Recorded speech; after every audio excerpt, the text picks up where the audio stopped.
आपने अपने अब तक के कैरियर में खरीदा जो आपको सबसे अच्छा स्टॉक, जिसने एक स्टॉक बताई जिसने सबसे अच्छा रिटर्न? बस एक चीज है, कहीं पे भी अगर आपने कोई स्टॉक को लिया है उससे मोहब्बत ना कर बैठें।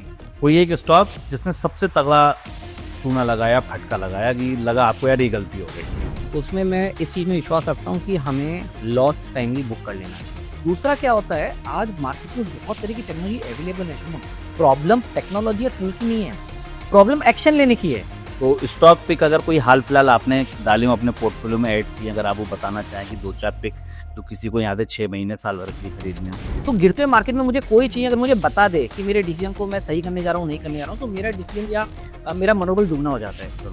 आपका पोर्टफोलियो सामने खोलूंगा, आपके पोर्टफोलियो का लाइव टेस्ट कराऊंगा, एक्सरे की रिपोर्ट अचिन जी को दिखाऊंगा, मतलब म्यूचुअल फंड की ओपीडी खोल देंगे डॉक्टर साहब अचिन की। तो ये टैक्स और चार्ज का भी तो कुछ अल्फा घटेगा सर, उसका क्या है?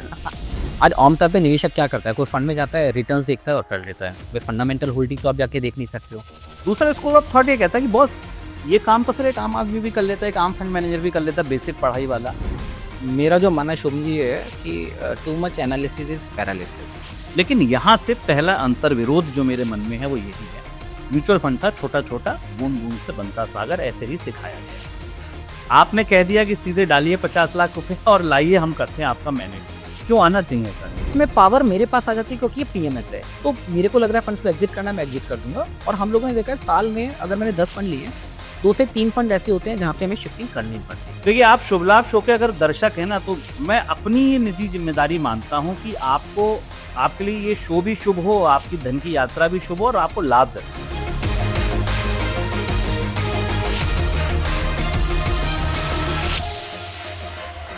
हाय, वेलकम टू द शुभ लाभ शो। मेरा नाम है शुभम शंकरधर और अपने इस कार्यक्रम में मैं हर हफ्ते आपको मिलवाता हूँ एक ऐसे व्यक्ति से, एक ऐसे इंसान से जिसके पास होते हैं कोई ऐसे निवेश के सूत्र जो शुभ और लाभ दोनों देते हैं।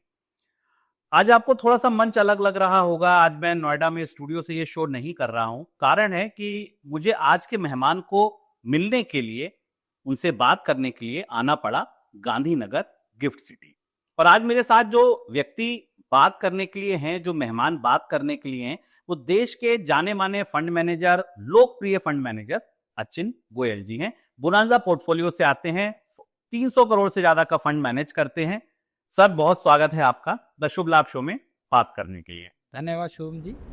पहला और सीधा सवाल मेरा कि फंड मैनेजर बनने की आज आप इस मकाम पर हैं, ये यात्रा कहाँ से शुरू होती है सर, और कौन कौन से अहम पड़ाव ऐसे हैं जो आप आंख बंद करते हैं, फ्लैशबैक करते हैं और आपकी स्मृतियों में उभर आते हैं?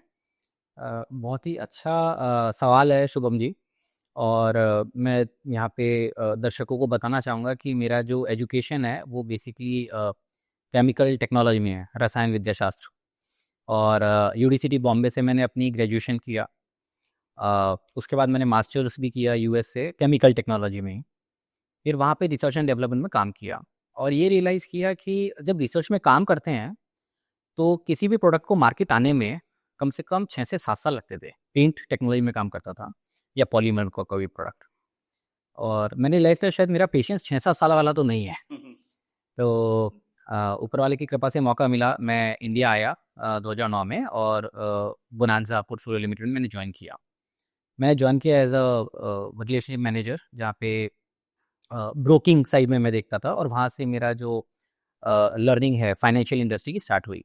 धीरे धीरे मेरे को पोर्टफोलियो मैनेजमेंट में रुझान आया और मैंने अपने आप को फिर काबिल बनाने के लिए अगले 3-4 साल में मैंने CFA परस्यू किया, फिर मैंने CFP परस्यू किया। तो क्योंकि आप जब किसी पोजीशन को मैनेज करते हैं तो उसके लिए एजुकेशनल क्वालिफिकेशन बहुत ज़रूरी है। बहुत जरूरी होती है, बिल्कुल। और वो आपको उसके काबिल भी बनाता है कि आज अगर मैं बैठ के बात कर रहा हूँ तो मेरे पास डिग्रीज भी हैं जो मैटर करती हैं, एटलीस्ट थियोरेटिकल नॉलेज में। डिग्रीज के बाद रियलाइज़ हुआ कि शायद जो प्रैक्टिकल वर्ल्ड है मार्केट का वो बहुत अलग है। तो मार्केट्स में 2013 से मैं फंड मैनेजमेंट कर रहा हूँ बोनांजा पोर्टफोलियो में। और मेरा जो अपना एक्सपीरियंस रहा है मार्केट में, 2018 का फॉल था, 2020 का फॉल था और बहुत सारी लर्निंग्स मिली। तो फंड मैनेजमेंट की जो जर्नी है वो केमिकल से लेकर फंड मैनेजमेंट तक की ये सर, जर्नी रही। केमिकल टेक्नोलॉजी और एकदम धन की दुनिया, तो लैब से और आप धन की दुनिया में आ गए, ये बड़ा शिफ्ट कैसे आया? क्या परिवार में ऐसी तरबियत थी, आसपास के दोस्त ऐसे थे? क्या किसने आपको इंस्पायर किया कि नहीं यार ये सब छोड़-छाड़ के अब मुझे पैसे की दुनिया में, धन की दुनिया में जाना है? देखिए मेरे जो फादर हैं वो चार्टर्ड अकाउंटेंट हैं और जो हमारी जनरेशन फादर चाचा वगैरह हैं सब लोग चार्टर्ड अकाउंटेंट हैं। तो फाइनेंस तो हमारे घर में शुरू से ही रहा है। ओके। हाँ, तो मेरे को थोड़ा-सा टाइम लगा ट्रांज़िशन में 2009 में जब मैंने केमिकल से फाइनेंस में आया। बट बहुत जल्दी उसमें मेरा तब्दील हो गया क्योंकि लर्निंग भी फ़ास्ट थी और घर का सपोर्ट भी था।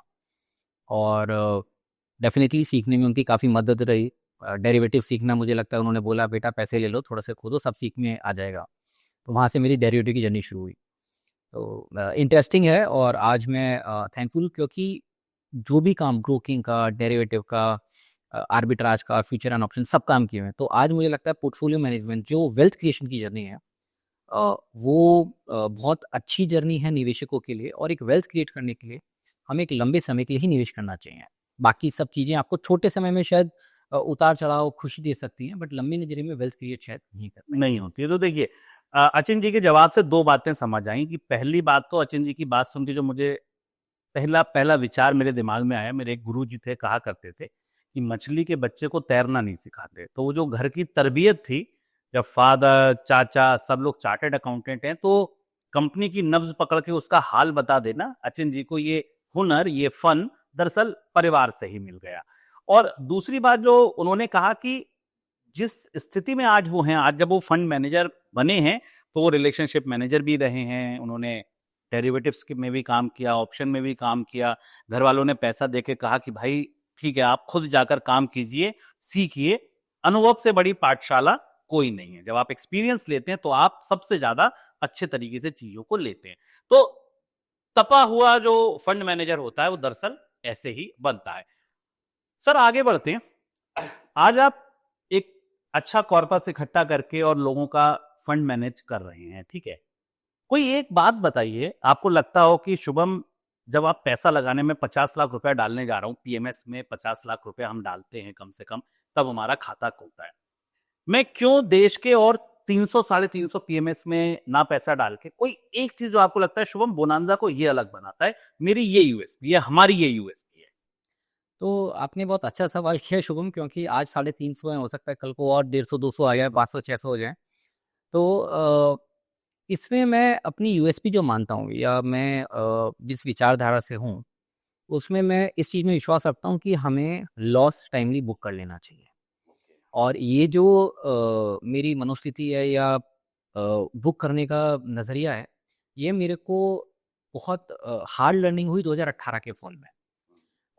कोविड से पहले जब 2018 का आईएलएफएस का फियास्को हुआ था, उस समय जो है मार्केट गिरा था जैन से मार्च में, तब हम लोग पीएमएस एज़ अ बोनांजा 2003 से कर रहे हैं और निवेशकों का पैसा अच्छा बना के भी दिया है। 2018 में जब स्मॉल कैप मिड कैप में फॉल आया, तो ट्रेडिशनल फंड मैनेजमेंट क्या होते हैं, बाय एंड सेल होते हैं, बाय एंड होल्ड होते हैं, हम भी वैसे ही थे। जब मार्केट गिरे तो पोर्टफोलियोज़ अराउंड 40% 45% तक क्रैक किए कुछ निवेशकों के और खास तौर से उनके जो सितंबर टू दिसंबर 2017 में आए थे। उस समय रियलाइज़ किया कि जो अगर आपका मूल 100% का 50% हो गया और 50% को 100% में जाने के लिए 100% की रिटर्न चाहिए। तो हमने रियलाइज़ किया कि नहीं कुछ भी हो आपको एक डिफाइंड स्टॉप लॉस रखना पड़ेगा। और फंडामेंटल में हमें रियलाइज़ हुआ कि लॉसेस नहीं बुक कर सकते क्योंकि स्टॉक में कुछ गलत नहीं हुआ 2-3 महीने में, सारे मार्केट करेक्ट हुए तो स्टॉक्स भी करेक्ट हुए। सेकंड हमने रियलाइज़ किया कि जब मार्केट गिरती है और वापस नया जब रुझान आता है, तो वो दूसरे सेक्टर में आता है। तो अगर आपके स्टॉक तो गिर गए 50% हो गए या 40-60% हो गए, बट जब वापस चला हुआ है तो वो स्टॉक्स आपके बढ़े नहीं। तो हम लोगों ने इस चीज़ को बहुत अच्छी तरीके से इम्बाइब किया अपने कल्चर में और इसका नतीजा ये शोन जब 2020 का फॉल आया कोविड में, तो बोनांजा की जो पीएमएस स्ट्रैटेजीज़ थी, वो स्ट्रैटेजीज़ मात्र 15 से 20% गिरी, जबकि मार्केट का फॉल आया 50-1% का। और तब हमें कॉन्फिडेंस आया कि हमने जो भी बदलाव किए 2018 से 20 के बीच में हम लोगों ने उनको एक अच्छे तरीके से स्ट्रक्चर किया और हमने उनको इम्प्लीमेंट किया। और उसके बाद जो मैं तेज़ी पकड़ी है बोनांजा पीएमएस में, वो आप देख रहे हैं। तो पहले हम लोग खाली बोनांजा के निवेशकों को पीएमएस देते थे क्योंकि हम ब्रोकिंग फर्म थे। फिर 2020 का जो टेस्टिंग हुआ हमने रियलाइज़ किया now we are ready.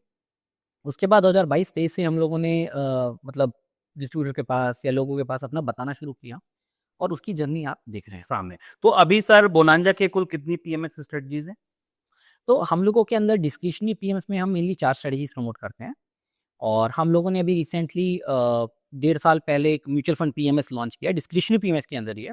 But हम लोगों को एक तजुर्बा देना चाहते थे, फ्लेवर देना चाहते थे म्यूचुअल फंड का, कि म्यूचुअल फंड में भी आप निवेश कर सकते हैं हमारे थ्रू, जहाँ पे कुछ गलतियाँ हैं जो मानसिकता में हमें समझ में नहीं आती, हम कर रहे हैं ये।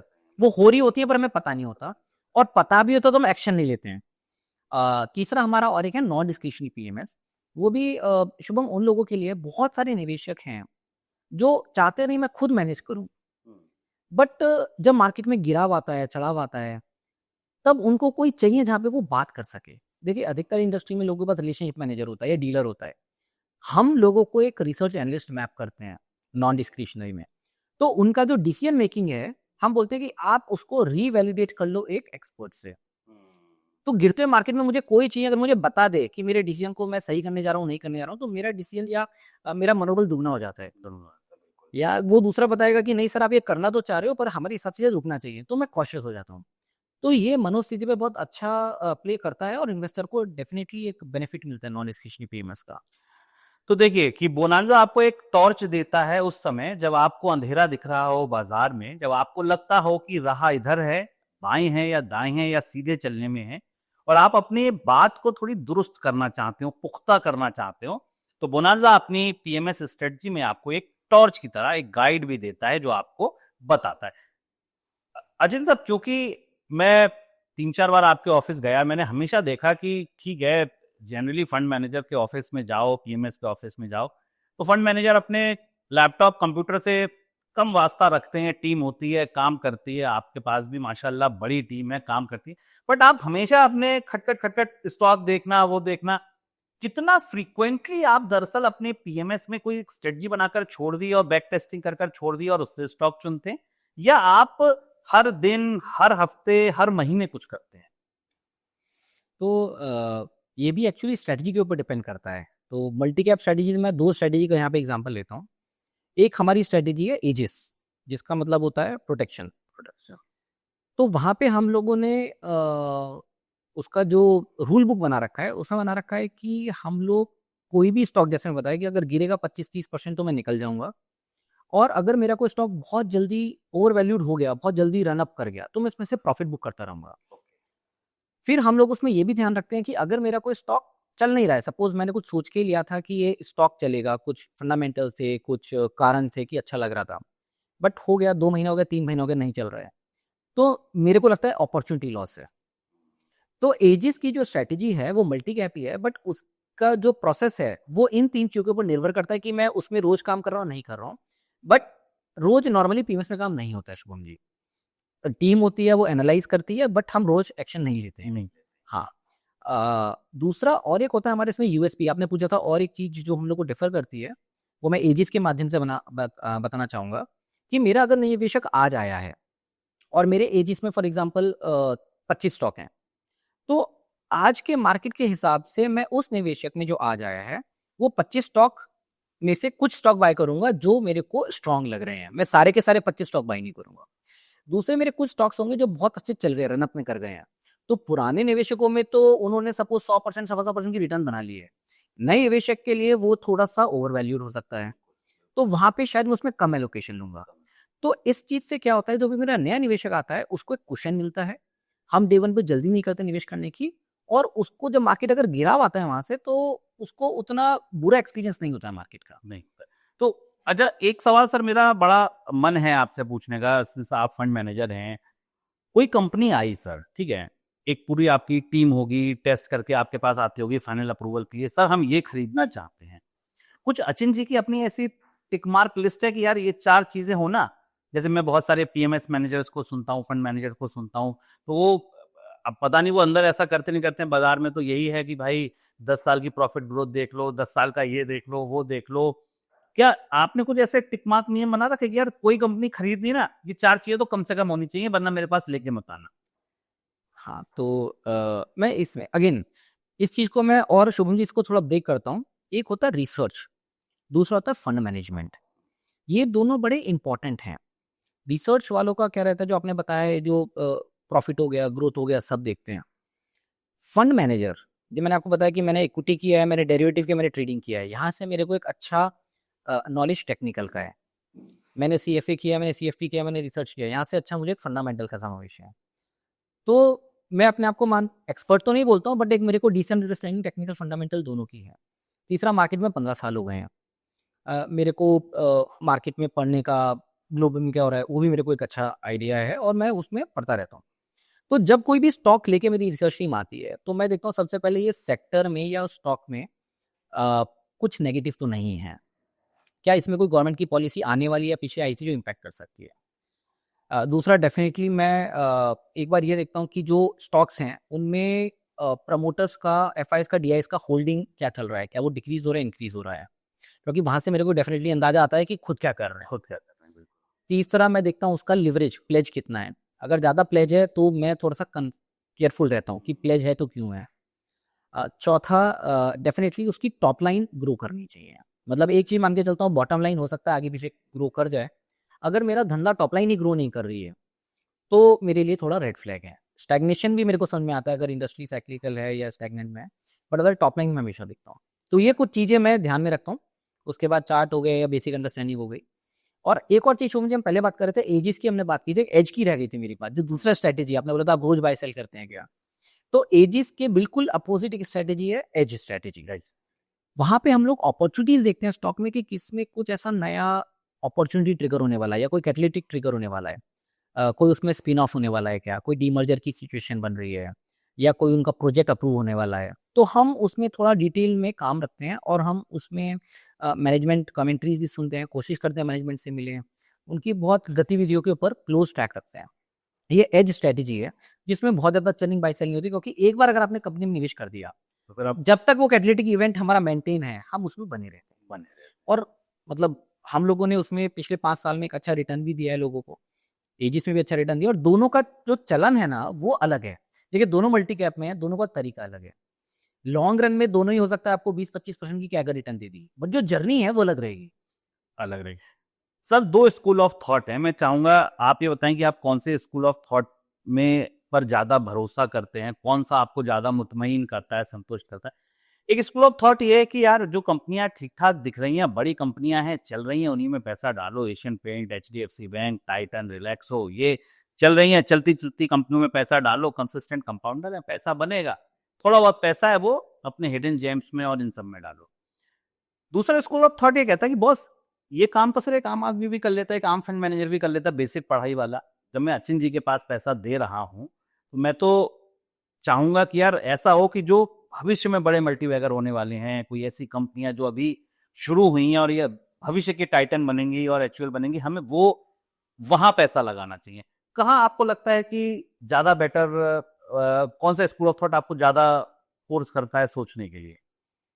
तो इसमें शुभम जी 2 तरीके हैं सोचने के अगेन। एक होता है कि एक है मेरी सोच क्या है, तो मेरी सोच आपकी दूसरी सोच से ही मिलती है। ठीक है। दूसरा है निवेशकों को क्या चाहिए। जैसे आप देखेंगे आज म्यूचुअल फंड है, पीएमएस है, लार्ज कैप फंड भी हैं, मिड कैप फंड भी हैं, स्मॉल कैप फंड भी हैं। तो हमारी भी एक लार्ज और मिड कैप की भी स्ट्रैटेजी है, जो ग्रोथ नाम से है, और अगर आप देखेंगे तो एक अच्छा हम लोगों ने रिटर्न दिया जिसमें सब ये ब्रांड नेम्स और सब रहते हैं। बट जैसे आपने बाद में निवेशकों को बोलता हूँ कि अगर आपको इन्फोसिस, टीसीएस, एचयूएल में करना है तो शायद मेरी भी जरूरत नहीं है। नहीं है। बट फिर भी लोगों को लगता नहीं पीएमएस करना है तो वी हैव अ प्रोडक्ट। फिर हम बात करते हैं कि नहीं, जब आपको वो मोती आज ढूंढने हैं जो नेक्स्ट मल्टी बैगर हो सकते हैं, तो जो हमारी मल्टी कैप स्ट्रेटेजीज हैं, एजिस हो गई, एज हो गया, मल्टी कैप हो गया, उन सब में हम लोग ऐसे small cap mid cap stock ढूंढते हैं जिनमें एक मोट हो और जहां पे हमें लग रहा है कि ये ग्रोथ स्टोरी आने वाली है। और इसी वजह से आज मैं बात कर रहा हूँ कि लार्ज कैप में हो सकता है आपको 15 से 18% की रिटर्न आ जाए अगले 3 से 5 साल के अंदर। वहीं पे स्मॉल कैप मिड कैप में मेरी एक्सपेक्टेशन है कि अराउंड 22 से 25% की रिटर्न लोगों को मिल जाएगा। तो अगर हमें 22 से 25 ढूंढना है तो हमें मेहनत तो करनी पड़ेगी, और उसके लिए आपको बड़ा एक्टिवली सर्च करना पड़ेगा स्टॉक पे। बस एक चीज है, कहीं पे भी अगर आपने कोई स्टॉक को लिया है उससे मोहब्बत ना कर बैठें। मैं हमेशा सही ही वो समय आ गया कि निकल जाए। निकल जाएं, अगर लॉस हो रहा है तो भी निकल जाए और प्रॉफिट लग रहा है तो भी निकल जाए, नहीं तो सब नोशनल रह जाता है। इमोशनल रहता है। अगले पड़ाव पर हम बढ़ते हैं सर। अब जिस प्रोडक्ट की मैं बात करने वाला हूँ, ये प्रोडक्ट बड़ा, मैं जब पहली बार अचिन जी से मिला था तब उन्होंने मुझे इस प्रोडक्ट के बारे में बताया था विस्तार से। ऊपर-ऊपर ओवर हियर मैंने भी किया था, बट उतना डिटेल में जानना समझना मैं उसके बाद ही सीखा, उसके बाद उसके बारे में पढ़ा। वो इन्वेस्टमेंट का तरीका था म्यूचुअल फंड, पीएमएस। अब तक इससे पहले मेरे लिए दो दुनिया थी। एक छोटे निवेशकों की दुनिया जो धीरे धीरे धीरे धीरे म्यूचुअल फंड में निवेश करते थे, और दूसरी बड़ी पूंजी वालों की दुनिया जिसे पीएमएस कहते थे, जहां 50 लाख रुपए पहली शर्त है उस द्वार में घुसने की। अचिन जी ने कहा कि शुभम, ये बड़े द्वार में घुसने के लिए आप छोटे छोटे जो आपने म्यूचुअल फंड से एयूएम इकट्ठा किया है, जो आपने पैसा इकट्ठा किया है, इसको 50 लाख में जोड़ सकते हैं। तो अगर मान लीजिए आपके पास 40 लाख रुपए के म्यूचुअल फंड है, 10 लाख और डालो, 50 लाख के क्लब में शामिल हो जाओ। 30 लाख के हैं, 20 लाख डालो, शामिल हो जाओ। 60 लाख है, 10 लाख बचा लो, 50 लाख डाल के शामिल हो जाओ। यानी कि अगर आपने अपना म्यूचुअल फंड का पैसा इकट्ठा किया है और वो 50 लाख के आसपास है, तो आप पीएमएस वाले बन सकते हैं। वो बैच ऑफ ऑनर आप ले सकते हैं। अगर आपको लगता है कि बड़ी पूंजी वाले बड़ा पैसा कमाते हैं, ज्यादा एक्टिवली उनके फंड मैनेज होते हैं और ज्यादा अच्छा वहां पर मौका है, लेकिन आपको हिचक इसलिए थी कि भाई पैसा नहीं है उतना, तो ये प्रोडक्ट दरअसल उसको दूर करता है। लेकिन यहां से पहला अंतर्विरोध जो मेरे मन में है वो यही है, म्यूचुअल फंड था छोटा छोटा, बूंद बूंद से बनता सागर, ऐसे ही सिखाया गया। आपने कह दिया कि सीधे डालिए 50 लाख रुपए और लाइए, हम करते हैं आपका मैनेज। क्यों आना चाहिए सर? तो इसके ऊपर भी बड़ी अच्छी मैं आपको कुछ स्टैटिस्टिक्स देता हूँ। देखिए, आज म्यूचुअल फंड इंडस्ट्री अगर आप देखेंगे तो अराउंड 65 लाख करोड़ की है, 65 लाख करोड़। और पीएमएस की जो इंडस्ट्री है, अगर मैं इसमें ईपीएफओ वगैरह हटा दूँ तो वो 7 लाख करोड़ की है। अदरवाइज हम बोलते हैं 34 लाख करोड़ की है, और उसमें ईपीएफओ का पैसा है, तो वो हटा के 7 लाख करोड़ इक्विटी पीएमएस का जो है। तो म्यूचुअल फंड में तो मेरे पास जो है तकरीबन 9-10 गुना पैसा है अभी इक्विटी का। और जैसे मैंने बहुत सारे निवेशकों का म्यूचुअल फंड कर करके उनको ऑलरेडी करोड़ों का पैसा बन गया है, तो वो हैं तो मेरे पीएमएस के क्लाइंट हैं। अब ये म्यूचुअल फंड प्रोडक्ट क्यों आया? हम लोग अधिकतर क्या करते हैं शुभम, मैंने लाइफ से मेरी खुद की एसआईपीस चल रही थी। 2010 से मैं मार्केट में एसआईपीस चल रही थी। फ्रैंकलिन इंडिया के बहुत अच्छे फंड चल रहे थे उस समय, तो मेरे पहले फंड आज भी आते हैं, Franklin India small company fund वगैरह अच्छे चल रहे थे। अच्छा, जैसे जैसे आमदनी बढ़ती है तो आप नया निवेश करते हो, तो पुराने तो चलते रहते हैं, फिर उस समय पे जो अच्छा फंड होता है आप उसमें निवेश कर देते हो। फिर मैंने एचडीएफसी के फंड्स में निवेश कर दिया 2014-15 में। फिर 2018 में एक्सिस के फंड अच्छे चल रहे थे, तो मैंने इंक्रीमेंट एक्सिस के फंड में कर दिया। फिर 2020-21 में पराग पारिक फ्लेक्सी कैप, पराग पारिक और पीजीआईएम इंडिया उनमें कर दिया। फिर मैंने देखा 22-23 में से जो भी फंड में इन्वेस्ट किया था, मेरी ओवरऑल पोर्टफोलियो के रिटर्न मुझे 17-18% दिख रही थी, जो संतुष्ट थी। और मैं देख रहा हूँ यार, जो फंड्स हैं वो तो ना टॉप 5 में है ना टॉप 10 में है। मैंने गलती तो नहीं की थी, जब मैंने किया था तब अच्छे फंड थे। तो 2022 में आते थे, क्या हो गया? पराग पारिक का भी अच्छा नहीं चल रहा था, पीजीएम का भी अच्छा चल रहा था, बट क्योंकि पोर्टफोलियो की रिटर्न थी तो चल रहे थे, चले जा रहे थे। हमने कभी रियलाइज किया कि हम लोग बहुत बड़ी गलती करते हैं।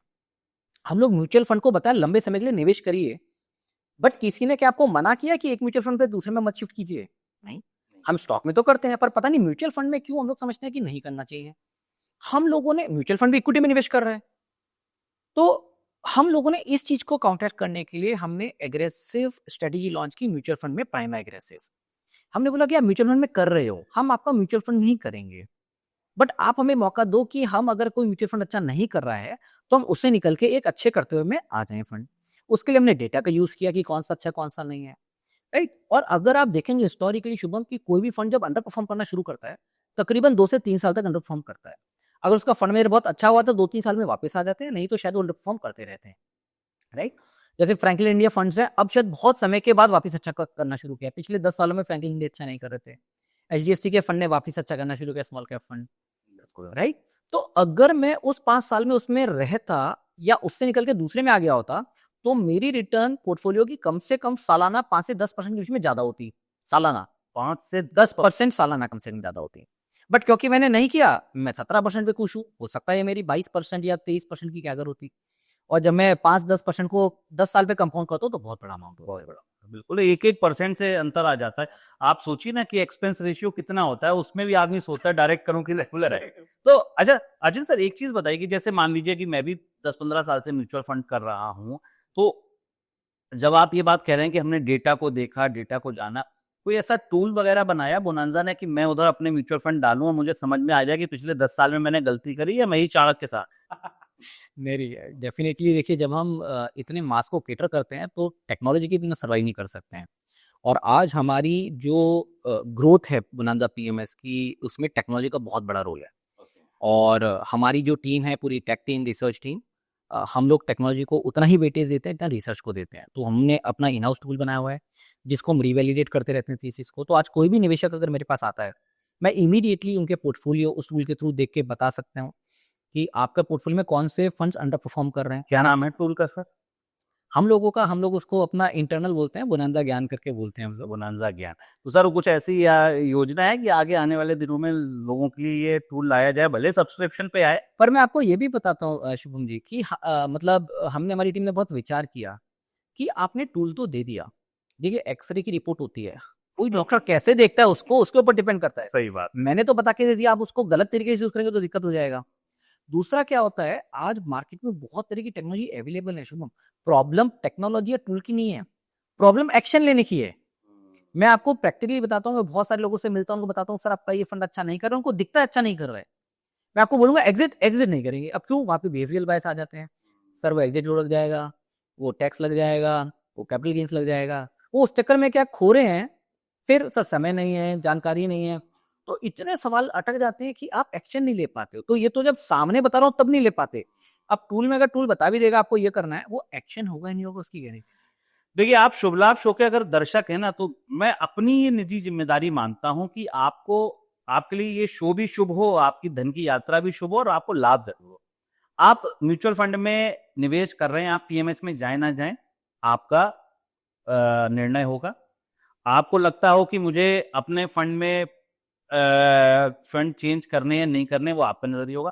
लेकिन एक बार टेस्ट करा लीजिए। मतलब मेरा मानना है आप बोनांजा से कराइए या किसी और से कराइए, लेकिन हाँ, ये बात मुझे भी दरअसल बड़ी रोचक लग रही है, बड़ी मतलब मेरी जिज्ञासा है इसको जानने समझने के बाद कि क्या मैं 10 साल से 15 साल से जिन म्यूचुअल फंड्स में निवेश कर रहा हूं, उनके रिटर्न बेहतर हो सकते थे अगर मैं सही समय से खरीदता बेचता, या 15 साल 20 साल 25 साल की वो यात्रा करनी जरूरी है उन्हीं फंड्स के साथ। ये एक ऐसा विचार है जो मुझे लगता है इस शुभ लाभ शो का सबसे अहम विचार होने वाला है। आप अपने म्यूचुअल फंड की यात्रा करिए, आपको 5 साल हुए हो, 3 साल हुए हो या 5 15 साल 10 साल, आप एक बार बोनांजा ज्ञान या बोनांजा ज्ञान जैसा अगर कोई और टूल आप जानते हो तो कमेंट बॉक्स में लिखिए। अदरवाइज मैं आपको बताता हूं कि आप कैसे बोनांजा ज्ञान तक पहुंचे, और कम से कम अपने फंड की एक्सरे जरूर करा लें। और एक्सरे कराना जरूरी नहीं है, उस एक्सरे को रॉड के सामने, डॉक्टर के सामने ले जरूर जाएं। तो अचिन जी तो व्यस्त आदमी है, उतना नहीं समय दे पाएंगे, लेकिन बहुत सारे लोग होंगे बोनांजा के जो, जिनकी प्रेरणा स्रोत जो होंगे, अक्षय के अक्षय ऊर्जा स्रोत जो होंगे, वो अचिन जी जैसे लोग ही होंगे बोनांजा में। उनसे पढ़वा लीजिए, दिखवा लीजिए और पूछिए कि अगर अगर मैं आपके प्रोडक्ट में आ जाऊंगा तो क्या होगा। क्यों आप सलाह देते हैं अगर आपको लगता है कि ठीक है, अगर मैं म्यूचुअल फंड से पीएमएस में आ जाऊंगा, आपकी 15 साल के अनुभव की यात्रा क्या कहती है कि वो जो गोल होते हैं जो किसी म्यूचुअल फंड के सामने रखे होते हैं, जो और चीजें होती हैं जो म्यूचुअल फंड में रेगुलर निवेश बनाए रखने के लिए जरूरी होती हैं, वो पीएमएस में रह पाएंगे सर वैसा ही? जी, तो मैं आपको इसका लाइव एग्जांपल बताता हूँ शुभम जी। हमने जैसे बताया था 2022-23 में हमने बहुत सोचा और उसके बाद हमने प्रोडक्ट लॉन्च किया है। तो मैं अभी तक आपको उसकी लाइव हिस्ट्री बता देता हूँ। देखिए, म्यूचुअल फंड में जिन पैरामीटर्स के ऊपर हम फंड्स को एसेस करते हैं, आज आमतौर पे निवेशक क्या करता है, कोई फंड में जाता है, रिटर्न्स देखता है और कर लेता है। वे फंडामेंटल होल्डिंग तो आप जाके देख नहीं सकते हो, सिस्टम कर सकता है। आप सब फंड्स को कंपेयर नहीं कर सकते हो, सिस्टम कर सकता है। अगर सिस्टम के जो पैरामीटर्स हैं वो बहुत वॉलेटाइल नहीं है, आपने कम से कम 1 साल, 3 साल, 5 साल के कुछ पैरामीटर्स को वेटेज दिया है, तो बहुत जल्दी चेंज नहीं आते हैं। तो आप मान के चलिए कि कोई भी जो चेंज आएगा म्यूचुअल फंड में, अगर वो 1 साल के अंदर आ रहा है, तो कहीं न कहीं फंड ड्रास्टिकली कुछ गलत कर रहा है। तो चेंज करना बहुत ज़रूरी है, समझ रहे हैं? तो मैं इसको ये नहीं मानता हूँ, क्योंकि एक फंड जो मेरा टॉप परफॉर्मिंग था, इसलिए मैंने उसमें निवेश किया। अब सडनली मैं देख रहा हूँ 3 महीने में, 6 महीने में वो बहुत नीचे आ गया। अब मैं आपको उसका और एक एग्जांपल बताता हूँ टूल का, कि हमारा जो फंड है उसमें हम लोगों ने 30% स्मॉल कैप एलोकेशन दे रखा है और अधिकतर हम 25 में से रैंकिंग देते हैं और सारे फंड हमारे जो अच्छे होते हैं वो 21, 22, 23 की रैंकिंग में आते हैं। जब मार्केट गिरा तो by default small cap fund की automatically, even top performing funds, उनकी रैंकिंग ही जो है 17, 18, 19 में आ गई। अब तो मेरे को लगा कि मेरा इलेक्शन 30% होना चाहिए, बट मेरे को tool even the best of the fund बता रहा है कि इस समय स्मॉल कैप में नहीं होना चाहिए। तो हमने इस म्यूचुअल फंड में एलोकेशन रिड्यूस कर लिया। आपने ये नहीं सुना होगा कि मैं म्यूचुअल फंड का कौन कैश में आता है। कौन? आप विश्वास मानिए, जनवरी फरवरी में अभी हम लोग म्यूचुअल फंड पीएमएस में भी तकरीबन 20% कैश में थे, 20 से 25%। ओके। और इसकी और एक ब्यूटी बताता हूँ मैं, कि जब आप एसआईपी करते हैं तो आप हर रुपये कॉस्ट एवरेजिंग करते हैं, बराबर है, मार्केट अच्छा है बुरा है। बट क्योंकि हम बिजनेस में हमें लग रहा है तो आप इसमें जब मेरे को एसआईपी कर रहे हैं तो मैं उस समय हो सकता है 50% इन्वेस्ट करूँ या 60% इन्वेस्ट करूँ, तो वो कंट्रोल भी मेरे पास है। तीसरा, इसमें पावर मेरे पास आ जाती है क्योंकि ये पीएमएस है, तो मेरे को लग रहा है फंड्स को एग्जिट करना है, मैं एग्जिट कर दूंगा। और हम लोगों ने देखा है साल में अगर मैंने 10 फंड लिए, 2 से 3 फंड ऐसे होते हैं जहाँ पे हमें शिफ्टिंग करनी पड़ती है। सर वो जो पैसा होता है उससे खरीदते म्यूचुअल फंड ही है? खरीदते हैं म्यूचुअल फंड। ऐसा तो नहीं कि उससे डायरेक्ट उठा के कैश से स्टॉक खरीद लिए? तो इसमें ना शुभ हमारी 2 स्ट्रेटजीज हैं। एक है जिसमें हम 80% म्यूचुअल फंड और 20% स्टॉक है। दूसरा 100% म्यूचुअल फंड भी है। दोनों? तो वो निवेशक वो निवेशक का चॉइस है कि उसको किस में जाना है। अगर आपसे मैं पूछूं कि आपके दोनों स्ट्रेटजी का फंड का पिछला परफॉर्मेंस कैसा है, तो क्या अभी? तो देखिए, जिसमें हम लोग बात करते हैं कि आपका जो हमारी सबसे पुरानी स्ट्रेटजीज है वो 80% म्यूचुअल फंड और 20% स्टॉक की है, जो हमने 1.5 साल पहले लॉन्च की थी। और आज हम निफ्टी से कंपेयर करते हैं तो उसमें हमारे पास 4 से 5% का अल्फा है। 5% का अल्फा? 5% का अल्फा का मतलब समझ रहे हैं कि अगर निफ्टी 12% रिटर्न दे रहा है तो आपको यहाँ 17% रिटर्न मिल रहा है। सर एक और इंपॉर्टेंट चीज, सवाल तो होंगे, सवाल पूछने चाहिए। एग्जिट लोड भी तो लगेगा, शिफ्ट का चार्ज भी लगेगा, हम वहां पर जाएंगे तो पीएमएस का चार्ज भी लगेगा, तो ये टैक्स और चार्ज का भी तो कुछ अल्फा घटेगा सर, उसका क्या है? तो यही मैंने बताया ना कि बहुत सारी चीजें होती हैं जिनसे हम डिसीजन नहीं ले पाते। तो देखिए क्या होता है, जैसे मैंने बताया कि अगर मैं पोर्टफोलियो में 10 फंड्स लिए हैं और 10 में से मैंने बताया कि मेरे 3 फंड एग्जिट किए हैं, तो मेरा 3 फंड 30% फंड से मेरे को एग्जिट लोड लगेगा। फॉर एग्जाम्पल 1% लग गया तो 0.3% मेरे को एग्जिट लोड लग गया। 30% फंड में मेरे को शॉर्ट टर्म टैक्स लग गया, राइट? तो मेरे को 30% फंड में 20% टैक्स लग गया। तो जब मैं 12.5 और 20% की टैक्स की कैलकुलेशन करता हूँ शुभम, तो अगर मैं पूरा पोर्टफोलियो पे कैलकुलेशन करता हूँ ये, तो 2.5% का अल्फा कॉम्पनसेट्स, 2.5% का अगर अल्फा दे रहा हूँ कॉम्पनसेट कर देता है। अब यहाँ पे मैं 1/3 की बात कर रहा हूँ, मैं 30% की बात कर रहा हूँ, फिर शॉर्ट टर्म टैक्स लगेगा मेरा। तो हम बात कर रहे हैं 0.7 टू 0.8%। अगर मैं अल्फा जनरेट कर देता हूँ तो ये मेरे जितने चार्जेस हैं, एक्सपेंसेस सब कवर अप हो जाते हैं। भाई देखो, मेरी समझ में जितनी बात आई ना, डॉक्टर समझ सकता है कितना बीपी ठीक, कितनी शुगर ठीक, और कितना थायराइड ठीक, कितना कोलेस्ट्रॉल ठीक। तो ये काम छोड़ देते हैं किसी प्रोफेशनल पर, हम इतना दिमाग नहीं लगाते। हम तो सिंपल सी बात ये समझें, ये जाने कि भैया हमने अपने म्यूचुअल फंड का पैसा पीएमएस में डाला, हम म्यूचुअल फंड से मान के चल रहे थे कि हमको इतना रिटर्न आएगा, मान लो 12% का रिटर्न मोटा मोटा बताया जाता है। हम अगर आपके साथ 5 साल रहे, 10 साल रहे या रहेंगे, तो हमको इस 12 के बदले सारे खर्चे, सारे टैक्स, सब कुछ काट कूट के क्या 4-5% का अल्फा मान सकते हैं? आएगा सर? जी, उतना आए। सोचिए, सारे टैक्स, सारे खर्चे काटने के बाद भी 5% का अल्फा। अब बहुत सारे लोग, मुझे पता है क्योंकि मैं अपने दर्शकों को जानता हूं, बहुत सारे लोग ये कहेंगे कि सर हमारे म्यूचुअल फंड पोर्टफोलियो का रिव्यू कराइए, और अचिन जी अगर उस रिव्यू को करें तो बहुत अच्छा है। देखिए अचिन जी कितना रिव्यू कर पाएंगे, कितने लोगों का रिव्यू कर पाएंगे, इस पर निर्भर करता है। आप एक काम कीजिए, आप कमेंट बॉक्स में लिखिए आपका पोर्टफोलियो कितने का और आप वाकई अचिन जी से रिव्यू कराना चाहते हैं।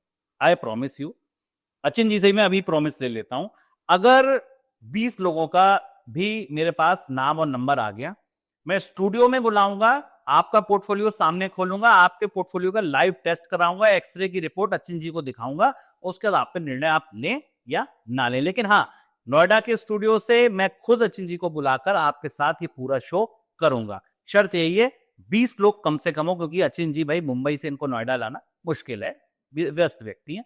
लेकिन अगर 20 लोग हो गए इकट्ठे तो मैं इनको आपसे बिल्कुल मुखातिब कराऊंगा, और आपके म्यूचुअल फंड को पीएमएस में अगर आप ले जाना चाहते हैं तो निर्णय लेना चाहिए नहीं लेना चाहिए, हर आदमी की सीधी क्वेरी। मतलब म्यूचुअल फंड की ओपीडी खोल देंगे, डॉक्टर साहब अच्छे जी होंगे, हम ऐसा मान सकते हैं। तो सर म्यूचुअल फंड का जो पीएमएस है ना, इस वाकई इस कॉन्सेप्ट ने मुझे बड़ा आकर्षित किया, और बहुत सारे लोग इस बारे में पूछते हैं, जानते हैं। आपने तमाम मेरी जितनी भी व्याधियां थी उनसे एक धुंध थी उसको साफ कर दिया। तीसरे हिस्से में मैं 2-3 सवाल मौजूदा बाजार पर लेना चाहेंगे, क्योंकि आप बड़ी मुश्किल से मिलते हैं, तो अब आप मिल रहे हैं तो मैं पूछ लूं। सर हम और आप जिस समय बात कर रहे हैं सर, जियोपॉलिटिकली चीजें बहुत खराब हैं। देखिए भारत में अभी हाल में बड़ी निर्मम घटना हुई पहलगाम की, उसके बाद भारत और पाकिस्तान के जो रिश्ते हैं वो अच्छे नहीं होंगे, होने भी नहीं चाहिए। इसके अलावा आप देखें तो टैरिफ का पूरा संकट चारों तरफ चल ही रहा है। क्या लगता है आपको, बाजार को अगर आप देखें तो यहाँ से आप कैसे नेविगेट कर पा रहे हैं अगले 3 महीने, 6 महीने? और हाँ, आप तो फंडामेंटल भी समझते हैं, तो कंपनियों की अर्निंग वाली बात और जोड़ लीजिए।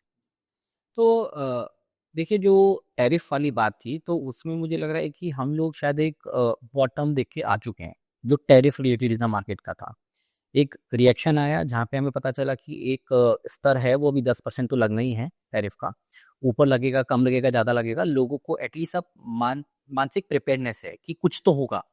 तो जब भी वो आएगा, कम होगा, ज़्यादा होगा, शायद उतना ज़्यादा नीजर रिएक्शन नहीं आएगा।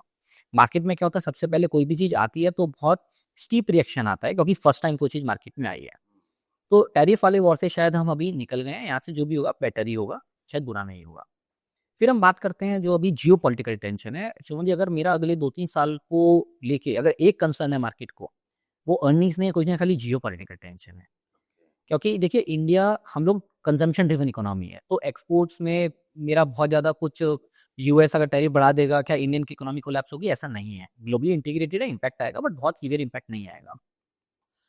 बट हमारा जो आसपास का मतलब नेशंस हैं, जैसे पाकिस्तान, नेपाल, बांग्लादेश, श्रीलंका, कहीं न कहीं इनको जो चाइना का जो प्रोविज़न है वो ज़्यादा आ गया है।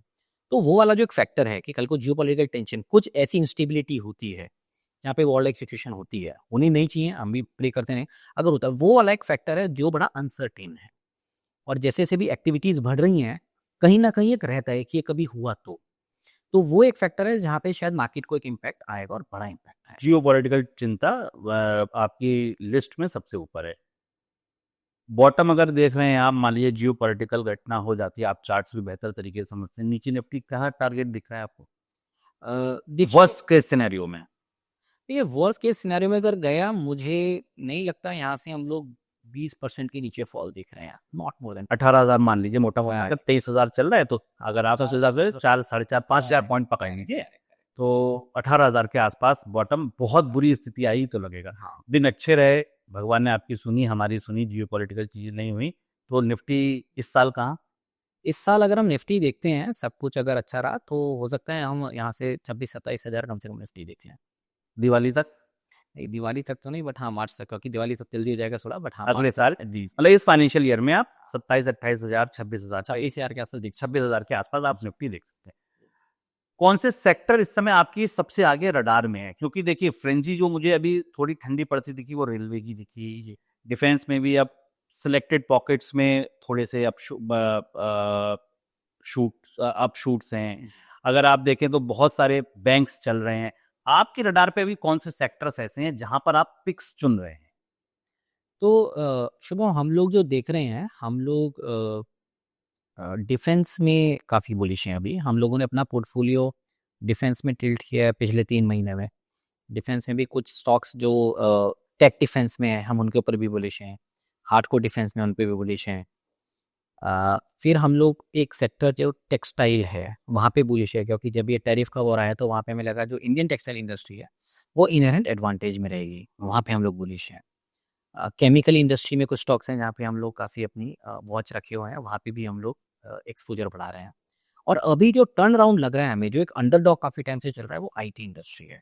आईटी, अगर आप देखेंगे, रिजल्ट्स अच्छे आ रहे हैं और रिक्रूटमेंट का भी डेटा आया है कि बहुत अच्छा रिक्रूटमेंट करने वाले हैं। दीज आर इंडिकेशन कि कहीं न कहीं रिवाइवल आ रहा है। ये तो हो गया वर्बली, जो आप असेसमेंट कर सकते हैं। बट अगर आप डेटा वाइज़ भी देखेंगे, तो आईटी में हम लोगों को एक बहुत अच्छी रैली अब आगे नज़र आ रही है यहाँ पे। आईटी में आपको एक अच्छी रैली बनती दिख रही है। तो स्टॉक पिक अगर कोई हाल फिलहाल आपने डाली हो अपने पोर्टफोलियो में ऐड की, अगर आप वो बताना चाहें कि 2-4 पिक जो किसी को याद है 6 महीने साल भर के लिए खरीदने हो? तो डिफेंस में डेफिनेटली हम लोगों ने हिंदुस्तान एरोनॉटिक्स और डेटा पैटर्न्स हम लोगों ने भी लिया है, जो इलेक्ट्रॉनिक डेटा पैटर्न्स। तो अगेन मैं डिस्क्लेमर दे दूँ, ये स्टॉक हमारे पोर्टफोलियो मैनेजमेंट सर्विसेज में है, जिनका मैं बता रहा हूँ। और हम लोगों ने अभी रिसेंटली इसमें एक्सपोजर लिया डेटा पैटर्न्स में। एचसीएल हमारे पोर्टफोलियो में ऑलरेडी है और हम उसमें को लेकर अभी बुलिश हैं। आईटी में हम लोगों ने परसिस्टेंट टेक्नोलॉजी अभी अच्छे रिजल्ट पोस्ट किए हैं, तो उसमें हम लोग बुलिश हैं। उसके बाद बैंक में अगर हम जाते हैं, पीएसयू बैंक्स हैं, तो वहाँ पे हम लोग PSU banks, bank of Baroda, can bank, coaches banks में भी हम लोग बुलिश हैं। एक कोई मोती बता दीजिए जो मल्टीबैगर बनेगा। देखिए, वास ये बड़ा जो है, आप टफ काम करते हैं, क्योंकि हम रेगुलेटरी एम्बिट में हैं, बट फिर भी जो भी मैंने स्टॉक्स बताए हैं, अगर आप मेरे को पूछेंगे डेटा पैटर्न्स में मेरे को थोड़ा बेटर कन्विक्शन है। ऐसा नहीं है, देखिए आप पोर्टफोलियो में ले रहे हैं तो सारी स्टॉक्स में कन्विक्शन है, बट क्योंकि आपने एक पूछा मेरे को तो मैं डेटा पैटर्न्स को बोलूंगा कि अच्छा होता है। बट अगेन आज मोती है शुभम जी से, म्यूचुअल फंड वाली स्टोरी है। निकल रहा है। आज मोती मुझे लग रहा है, हो सकता है मैं कल को गलत हूं, तो मैं तो 20% नीचे में निकल जाऊंगा। मैं निवेशक को बोलता हूँ अगर नीचे जाए तो निकल जाएंगे। हाँ, तो मतलब आप अपने स्टॉप लॉस 20% पर जी। फिक्स रखें। अंतिम दौर में 5 रैपिड फायर राउंड के सवाल, जवाब हाँ में, ना में और या एक लाइन में। अचिन सर से मेरा पहला सवाल, आपने अपने अब तक के कैरियर में खरीदा जो आपको सबसे अच्छा स्टॉक, जिसने एक स्टॉक बताई जिसने सबसे अच्छा रिटर्न दिया?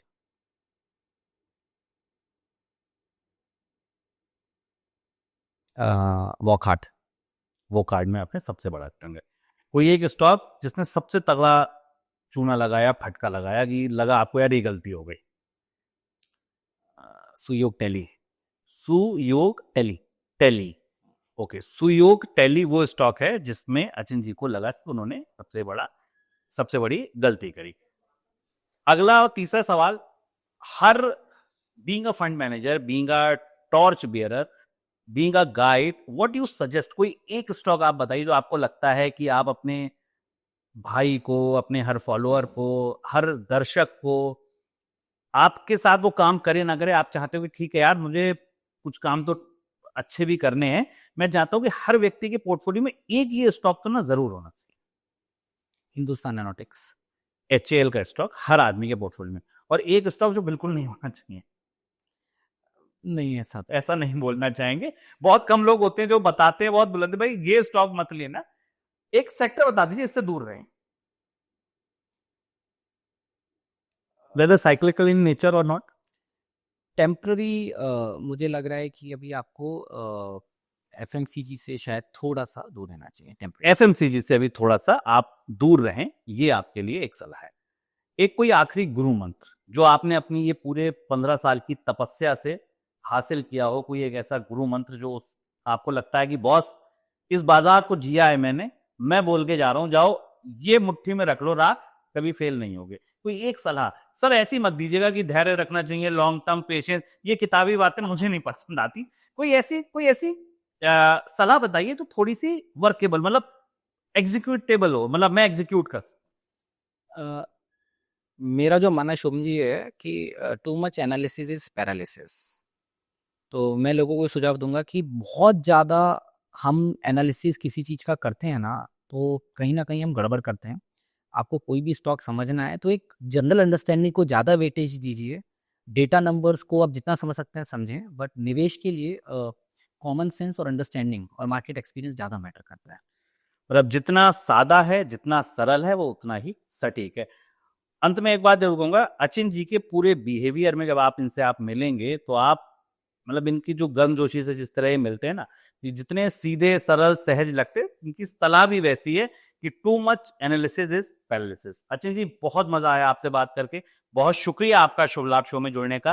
प्रॉमिस याद रखिएगा, अगर 20 लोगों के कमेंट आ जाते हैं नंबर्स के साथ और वो बोलते हैं, तो you have to come to our studio and ask the and answer the query of my viewers. वो अपना पोर्टफोलियो दिखाएंगे, एक्स्ट्रा देख के आपको तुरंत रिपोर्ट देगी। बिल्कुल शुभम जी, आपका वर्ड जो है वो मेरा वर्ड है, तो आपने बोल दिया तो पक्का होगा। चलिए, तो फिर दिखाइए आप कितना आपको अच्छा लगा ये पॉडकास्ट, और कितनी जल्दी आप अचिन जी को बुलाना चाहते हैं फिर से हमारे साथ आपके म्यूचुअल फंड पोर्टफोलियो को PMS में ले जाने के लिए।